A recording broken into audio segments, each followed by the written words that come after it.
আমি, আমার ওয়াইফ, আমার সন্তান 7 বছরের, আমরা যাইতেছিলাম, সাবধানতার সাথে যাইতেছিলাম। তারপর দেখলাম আমি টুল দিয়েছি, আমার ছেলে বলে যে না আব্বু আমি দেই দাও। তা আমি টাকাটা বাইট করে ওর হাতে নিতেছি, আর কিছুই দেখলাম না। এর মধ্যে পিছন থেকে গাড়ি আইসা ধাক্কা মেরে সব নিয়ে গেল। আমি খালি তাকাইলাম, আমার টুলের টোল যে দেয় ওইটার উপরে আমি পড়ে গেলাম, রেলিংয়ের উপরে।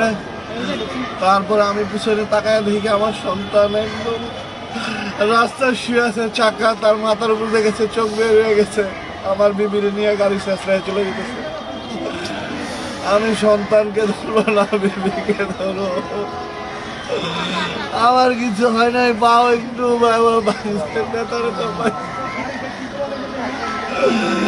কিন্তু আমার কিছু হয় না।